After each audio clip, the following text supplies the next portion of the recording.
Beth, well, congratulations on 5th place. Presumably you were hoping for something a bit better than that in front of the home crowd, though? Yeah, definitely. I mean, I think we were really disappointed with our first 2 games and not to be in the semis. But I think how we've played throughout the tournament, especially in the Germany game, to think, okay, we lost, but we've played some brilliant hockey.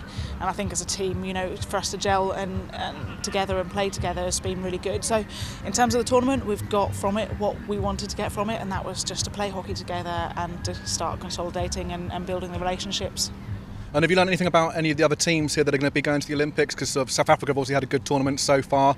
Any sort of surprises been thrown up? Or? Yeah, I mean, South Africa have always been a really strong side, and we've always had really good games against them, and we haven't played them for quite a long time, so it was actually nice to play them and to see Australia again. Germany we obviously know quite well because we play them quite regularly at European competitions, etc. So yeah, it's good. I think it's always really good so close to the Olympics to see other teams. You obviously know that they're going to be holding stuff back and not showing everything.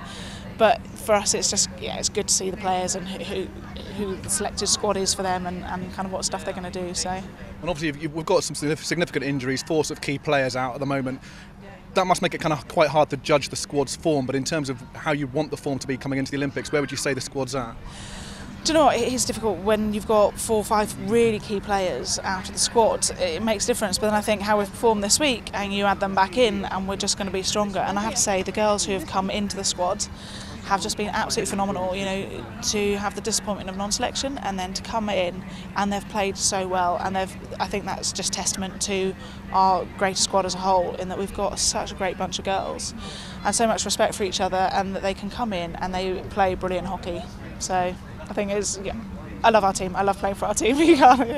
What about your own personal form? You had a couple of goals that Danny said you weren't particularly happy with in that first game against South Africa. You've made some of your sort of standard quality saves since then. How's your form coming into the Olympics? This not far away now, so.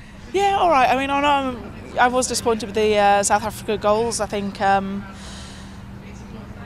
you want to stop everything as goalkeeper. I think you set your standards really high, and I feel like I should try and stop everything, which is obviously not possible.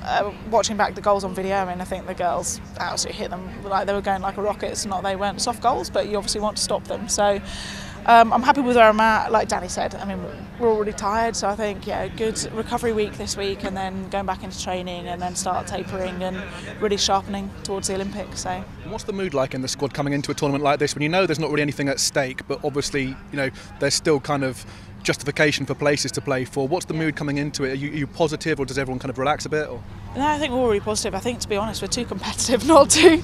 We play this sport for a reason, and we're playing at this level for a reason, and we go into every game wanting to win, and we are disappointed that we haven't reached the semi-finals and come further. But at the end of the day, we've also, like we said, we set targets for the tournament, and it was to consolidate and play together as a team, and that's what we've done. So.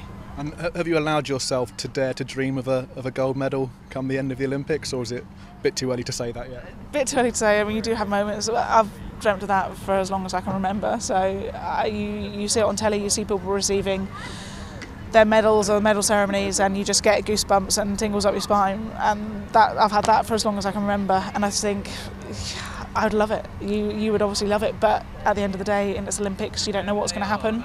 And all you can do is focus on one game at a time. And so we're going to go there, and it will literally be, okay, let's tick the boxes, first game, right, and go from there, and not dream too far.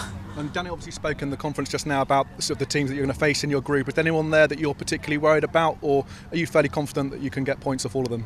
To be honest, with the top teams in the world, there is no one that you can relax against. Within top 12, anyone can beat anyone on the day, so I would never go into a game thinking, oh, this is going to be an easier match, because everyone has their strengths, everyone has the ability to score, and they've all got some incredible players. So it literally, every game you'll look at and think, okay, this is going to be a good game, this is going to be a hard game.